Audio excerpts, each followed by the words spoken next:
El cine de oro también escondió sus tragedias más sombrías. Nos vendieron galanes irresistibles, divas inalcanzables y romances de película, pero detrás de esa pantalla luminosa muchos vivieron con temor. Un miedo que los obligó a ocultar su verdad hasta la tumba. Durante la época dorada del cine mexicano, ser distinto no era una opción, podía costarte la carrera o incluso la vida. Hoy revelaremos las historias más dolorosas de escándalos marcados por el SIDA, silenciadas bajo el telón del espectáculo. Y comenzamos esta lista con uno de los casos más impactantes, Enrique Álvarez Félix. Ser descendiente de María Félix parecía un privilegio, pero para Enrique fue una condena. Creció bajo la sombra de una mujer imponente que lo moldeó a su gusto, un hombre varonil, fuerte, conquistador. Aunque él deseaba otro destino desde joven, los rumores sobre su orientación lo perseguían.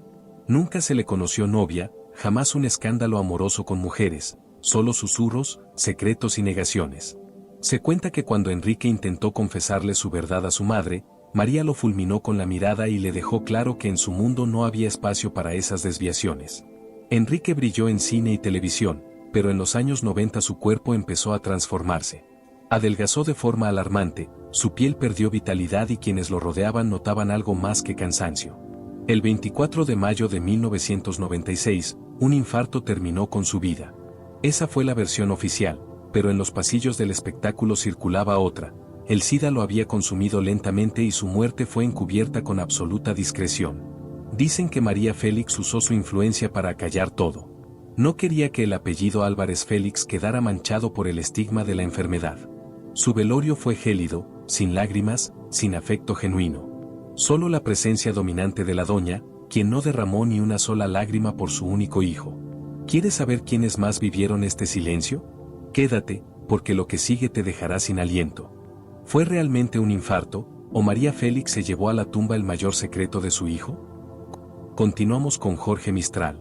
Un rostro perfecto, una mirada que enamoraba a todos, uno de los actores más deseados de su generación.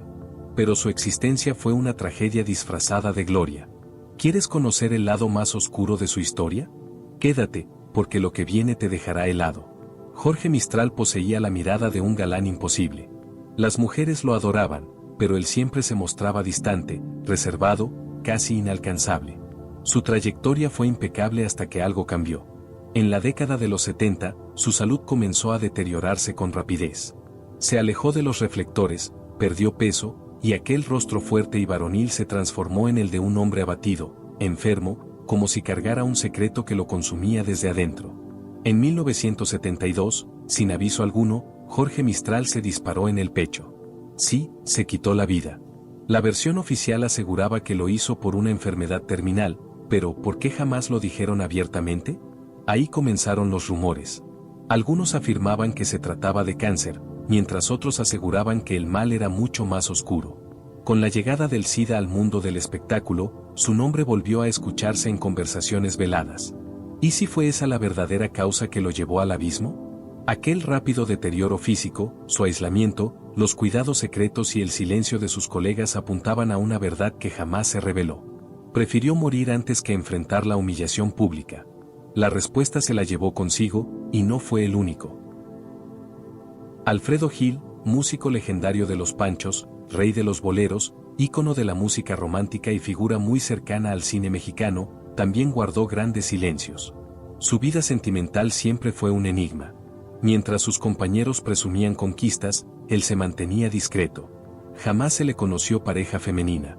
En un ambiente lleno de galanes y seductores, esa ausencia llamaba la atención. Los rumores hablaban de ciertos círculos privados donde su orientación era un secreto a voces. En 1999 falleció a los 84 años. Oficialmente, su muerte no tuvo relación con el VIH, pero las sospechas nunca desaparecieron. Algunos aseguran que su deterioro había comenzado mucho antes y que guardó silencio para evitar el escándalo. Pero esta historia no termina aquí. Detrás del resplandor del cine de oro hubo muchos más que vivieron ocultos y murieron rodeados de rumores, soledad y olvido. Rodrigo Puebla nunca fue una estrella, pero su rostro resultaba inconfundible. En pantalla era actor secundario que compartía escena con los grandes, pero fuera de cámaras desaparecía por completo. No presumía romances ni con mujeres ni con hombres, era como un fantasma. Nunca se casó, Nunca tuvo pareja conocida, y eso, en el México conservador de los años 50, despertaba sospechas. En 1993 fue hallado sin vida en su hogar. Falleció solo, sin amigos ni familia. La versión oficial indicó que una enfermedad crónica lo debilitó lentamente, pero los rumores decían otra cosa, que Rodrigo había contraído VIH años atrás y, tras ser marginado por la industria, terminó aislado y sin recursos.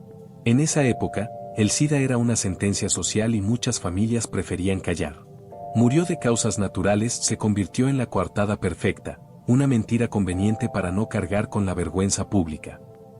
Y todavía falta una historia que lo cambia todo, la de Maricruz Olivier, una de las actrices más enigmáticas y queridas del cine y la televisión mexicana. Pero su final fue uno de los más tristes que se recuerdan. ¿Te atreves a descubrirlo? Quédate, porque lo que estás a punto de escuchar podría cambiar la manera en que ves el cine de oro. Su presencia en pantalla era magnética, tenía el aura de una mujer fatal que dominaba cada escena. Pero detrás de ese ícono del cine mexicano, Maricruz Olivier llevaba una vida marcada por secretos y susurros. Desde sus inicios se decía que Maricruz nunca mostró interés en los hombres, algo impensable para una actriz de su estatura. Durante años se especuló que su verdadero gran amor fue la también actriz Beatriz Sheridan, con quien habría mantenido una relación en absoluto secreto. El escándalo más grande de su vida ocurrió durante una fiesta privada exclusiva para mujeres. La policía irrumpió en plena reunión y varias de las asistentes fueron detenidas por faltas a la moral. Se cuenta que existe una fotografía de aquel momento tomada por una política influyente de la época, aunque jamás llegó a publicarse. En 1984, su salud comenzó a deteriorarse de manera acelerada. Adelgazó de forma extrema, su piel perdió todo color y su energía se desvaneció por completo. Murió pesando apenas 70 libras. La versión oficial fue cáncer de páncreas, pero en los pasillos de la industria se murmuraba otra cosa. Su verdadera enfermedad era el SIDA, y su círculo más cercano lo mantuvo en total reserva para evitar el escándalo. Pero si hubo alguien presente en casi todas las películas, ese fue Agustín Insunza. Más de 200 cintas, rostro habitual, sobre todo en comedias, pero detrás de su sonrisa se ocultaba un hombre lleno de secretos. Sus compañeros presumían conquistas, romances con actrices y vedetes, pero Agustín nunca hablaba de mujeres. Jamás se le vio acompañado ni contrajo matrimonio. En los camerinos se comentaba que su vida íntima era distinta.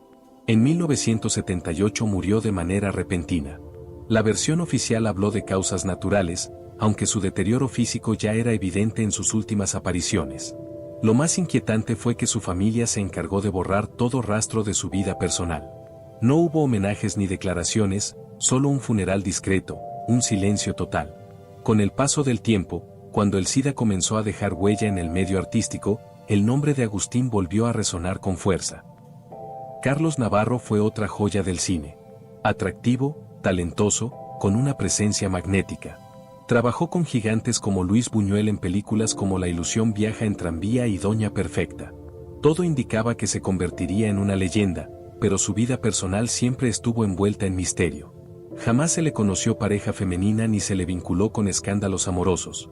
Se decía que había mantenido una relación con Ramón Novarro, el actor mexicano de Hollywood asesinado brutalmente en 1968 en un caso relacionado con su homosexualidad. Carlos nunca lo confirmó, pero su silencio solo alimentó el fuego. En 1969, murió a los 45 años. La causa oficial, cáncer. Sin embargo, años después, cuando el SIDA comenzó a hacer estragos en los pasillos del espectáculo, la duda volvió a surgir con fuerza. Y luego está Roberto Cobo, un actor que rompió los límites del cine mexicano. Su interpretación de El Calambres en Los Olvidados lo convirtió en una figura inolvidable, pero fue su papel como Manuela, un travesti en El Lugar sin Límites, el que lo llevó a la controversia y al estigma social.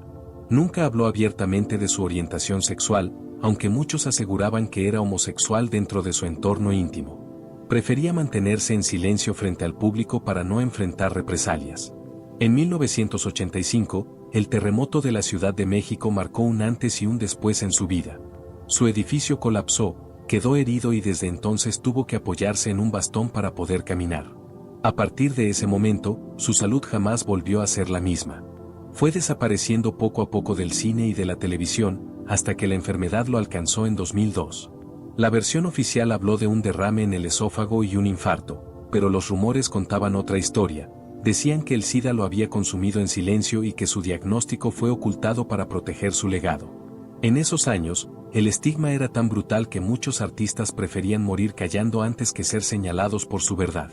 Y lo más doloroso de todo es que estas historias no eran la excepción, eran la norma.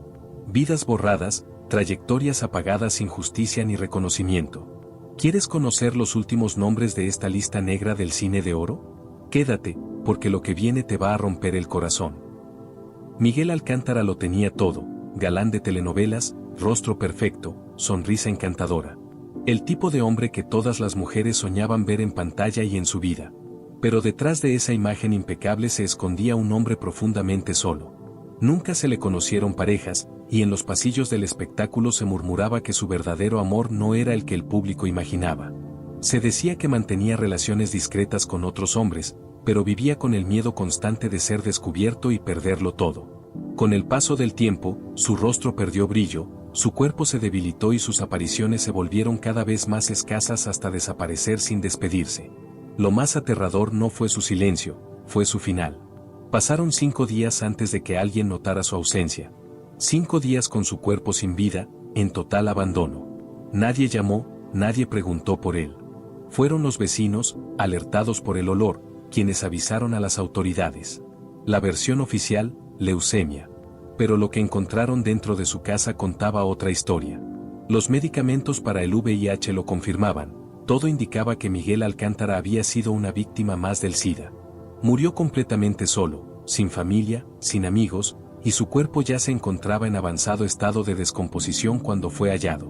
Una de las historias más tristes en la memoria del espectáculo mexicano.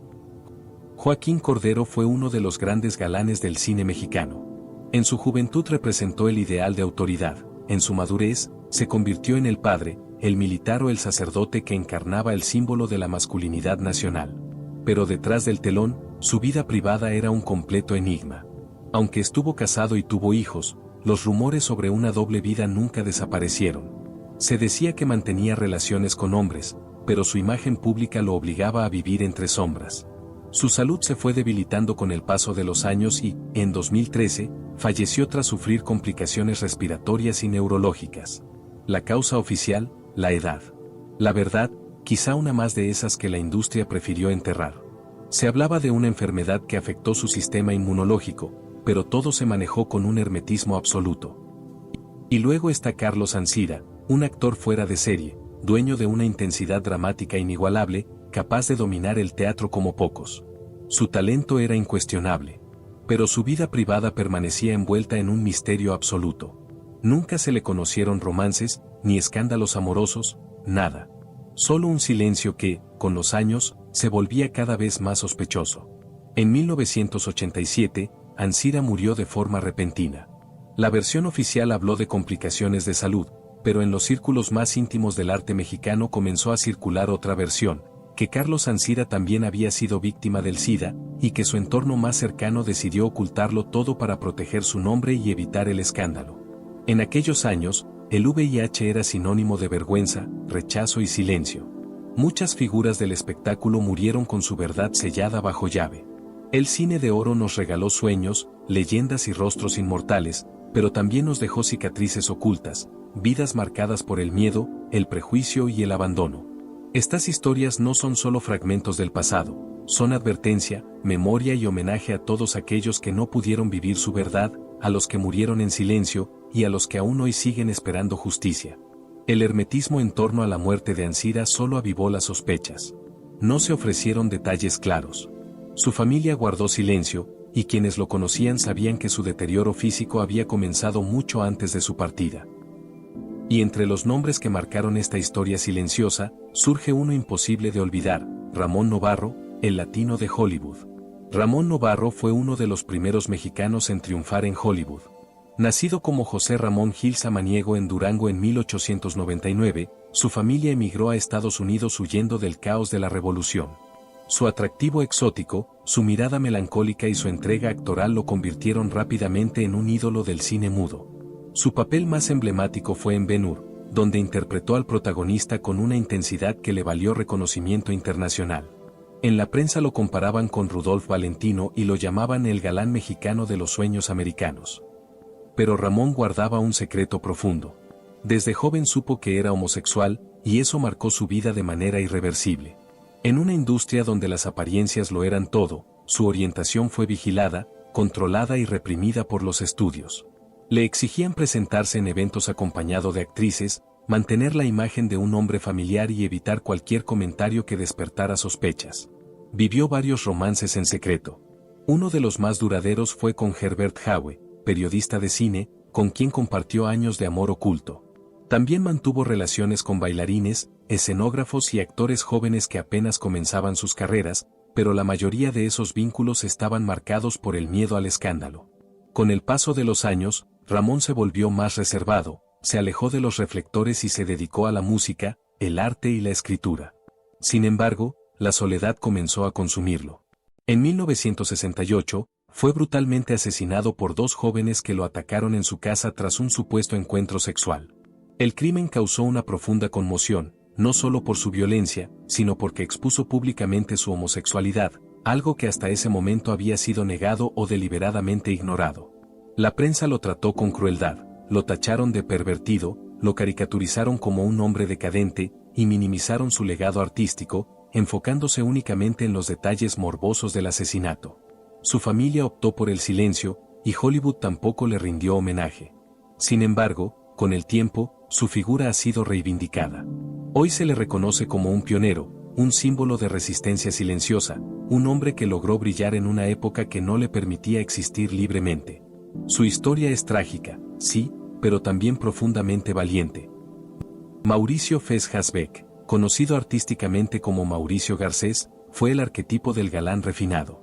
Con su inseparable cigarro, una copa en la mano y frases como «¿arroz?», o «las traigo muertas», se convirtió en el emblema del seductor elegante, moderno y sofisticado. Pero detrás del personaje había un hombre mucho más complejo. Nacido en 1926 en Tampico, provenía de una familia de origen libanés.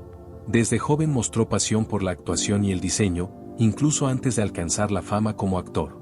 Ya destacaba como fotógrafo y diseñador de interiores, campos donde demostraba una sensibilidad poco común para su época. Su imagen de conquistador lo acompañó dentro y fuera de los sets.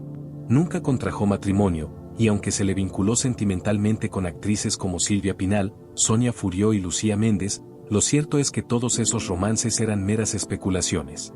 Algunos afirmaban que formaban parte de estrategias publicitarias creadas para mantener su reputación de galán inalcanzable. En los círculos más cerrados del medio artístico, se hablaba con naturalidad de su homosexualidad. Era discreto, sí, pero no se escondía entre amigos. Se le veía en reuniones privadas con actores jóvenes, en tertulias culturales y en ambientes donde las apariencias quedaban al margen.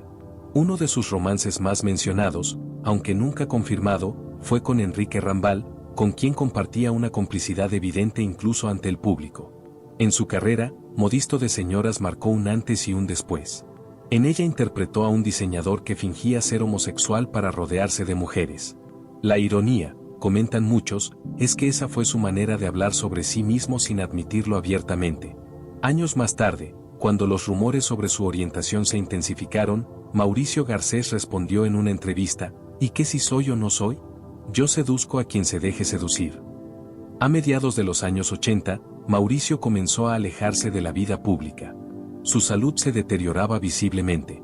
Oficialmente se dijo que padecía una enfermedad respiratoria, aunque otros aseguraban que enfrentaba complicaciones relacionadas con el VIH. Falleció en 1989, en su departamento, completamente solo. Fue encontrado días después por un amigo cercano.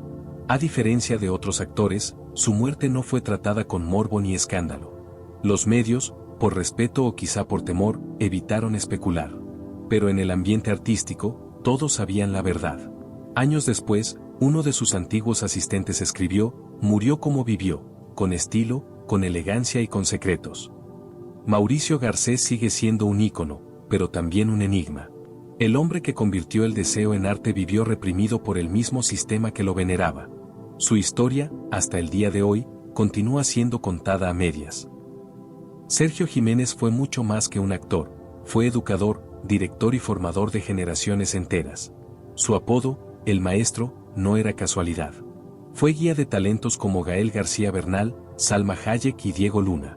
Todos lo admiraban profundamente, aunque muy pocos llegaron a conocerlo realmente. Desde joven mostró una sensibilidad distinta. Dirigía con entrega, actuaba con una intensidad contenida y escribía con una honestidad brutal. Jamás habló públicamente sobre su orientación sexual, pero quienes formaban parte de su círculo sabían que mantenía relaciones con hombres, sobre todo con jóvenes actores a quienes instruía en sus talleres. Era estricto, exigente, pero justo. Nunca permitió que su identidad afectara su trabajo, aunque sí sufrió las consecuencias del prejuicio. En más de una ocasión se le negó apoyo económico para montar obras que abordaban temas de género y diversidad. Fue apartado de varios festivales por considerársele una figura conflictiva, y en sus últimos años su salud comenzó a deteriorarse sin que se diera una explicación oficial. Falleció en 2007. La versión oficial señaló un ataque cardíaco, pero personas cercanas afirmaron que vivía con VIH desde hacía tiempo. Recibía tratamiento médico de forma privada en su domicilio, sin hospitalizaciones. Su último deseo fue ser incinerado sin ceremonias. No quiero aplausos cuando ya esté muerto. Bastante me negaron en vida, habría dicho. Rodolfo Landa fue una figura distinta dentro del cine de oro mexicano, culto, reservado, de voz profunda y presencia elegante. Hijo del célebre político Vicente Lombardo Toledano, Rodolfo combinó la actuación con una vida pública discreta, siempre bajo una sombra de misterio. En pantalla interpretaba al hombre ideal, fuerte, racional, confiable. Pero fuera de cámara, su mundo era otro, uno que debía mantener oculto. Nunca se le conoció matrimonio ni romances femeninos. Las revistas de la época lo mencionaban como el soltero de oro, aunque entre colegas se sabía que sus verdaderos afectos estaban lejos de los reflectores. En reuniones privadas, se le veía acompañado de jóvenes actores y artistas plásticos. Era un hombre de conversación refinada, pero hermético respecto a su vida íntima. En el ambiente, su orientación era un secreto a voces, uno que se protegía con silencio, porque una palabra mal dicha podía destruir una carrera entera. Durante los años 70 y 80, Rodolfo se alejó paulatinamente del cine.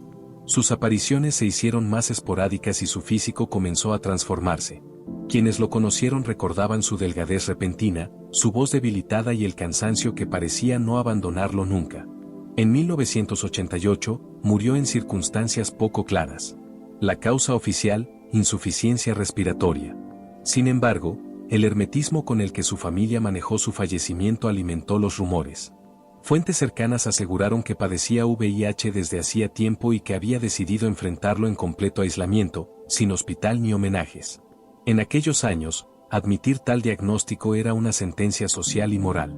Muchos creen que su silencio fue una forma de proteger su apellido, asociado a la política y la cultura.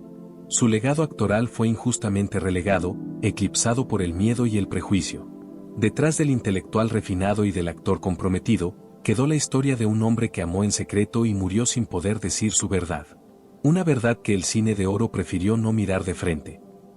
Jaime Garza fue uno de los rostros más atractivos y prometedores del cine y la televisión mexicana en los años 70 y 80. Su sonrisa encantadora y su estilo rebelde lo convirtieron en el galán perfecto, pero detrás de esa imagen se ocultaba una vida marcada por la introspección, los excesos y el misterio. Aunque en su juventud fue relacionado con algunas actrices, quienes lo conocieron de cerca sabían que su mundo sentimental era más complejo de lo que la prensa mostraba. Durante las grabaciones de varias telenovelas, comenzaron los rumores. Se decía que mantenía relaciones discretas con hombres del medio artístico, especialmente con uno de sus compañeros de elenco, con quien compartía una conexión demasiado cercana para pasar desapercibida. En un México donde la homosexualidad aún era tema tabú, esa verdad debía ser negada una y otra vez. Garza optó por el silencio, refugiándose en la poesía y en la pintura, disciplinas donde podía expresar lo que en su vida real le estaba prohibido. Con el paso de los años, su físico comenzó a cambiar drásticamente. Perdió peso, su rostro se tornó demacrado y su energía se desvaneció. Las apariciones públicas se volvieron cada vez más esporádicas, y las explicaciones oficiales hablaban de problemas de salud sin especificar cuáles. En los pasillos de Televisa, el rumor era otro, que Jaime vivía con VIH desde hacía tiempo y que enfrentaba la enfermedad en completo aislamiento. Murió en 2021, oficialmente por complicaciones derivadas de la diabetes y una amputación. Sin embargo, su entorno más cercano reconoció que llevaba años luchando contra un mal que prefería no mencionar. Su despedida fue discreta, sin homenajes televisivos, sin reconocimiento alguno. Solo el silencio, ese mismo que lo acompañó toda su vida. Jaime Garza fue el reflejo de muchos artistas que, en una época marcada por el prejuicio, debieron vivir negándose a sí mismos. Un galán que seducía a todos, pero que nunca pudo amar en libertad. Su historia, como la de tantos otros, quedó envuelta en el secreto, entre la gloria pública y la tragedia privada. Carlos López Moctezuma fue uno de los rostros más imponentes del cine de oro mexicano. Su sola presencia bastaba para infundir respeto o miedo. Era el villano ideal, elegante, autoritario, de voz grave y mirada penetrante. En pantalla, representaba la maldad refinada, fuera de ella, era un hombre reservado, culto y solitario. Detrás de su imponente figura se escondía una vida privada que pocos conocieron y que, con el paso del tiempo, quedó marcada por los rumores. A pesar de haber sido uno de los actores más activos de su generación, nunca se le conoció una vida sentimental visible. No hablaba de mujeres, no se le veían acompañantes, y evitaba a toda costa los temas personales. En un medio donde los galanes presumían conquistas, su silencio resultaba sospechoso. Algunos compañeros aseguraban que mantenía vínculos discretos con actores jóvenes, especialmente con aquellos a los que ayudaba en sus inicios. Pero en una época en la que la homosexualidad era una condena social, cualquier sospecha debía ser sofocada. Durante sus últimos años, su aspecto comenzó a cambiar drásticamente. De aquel hombre robusto y fuerte solo quedaba una sombra. Sus apariciones públicas se redujeron al mínimo. Se decía que padecía una enfermedad rara, de origen desconocido, que lo debilitaba día con día. En 1980, falleció a los 72 años. La causa oficial fue un infarto fulminante, pero dentro del ambiente artístico comenzó a circular una versión muy distinta, que López Moctezuma llevaba años enfrentando complicaciones derivadas del VIH, algo que su familia habría mantenido en absoluto secreto para proteger su reputación. Lo más inquietante fue la manera en que su muerte se manejó, sin homenajes, sin velorio público, sin despedidas. Su cuerpo fue cremado de inmediato, y los medios apenas mencionaron la noticia. Con el tiempo, su legado como uno de los villanos más memorables del cine mexicano sobrevivió, pero su verdad quedó enterrada junto con él. Algunos colegas que trabajaron a su lado confesaron años después que sabían lo que en realidad pasaba, pero que el miedo al escándalo los obligó a callar.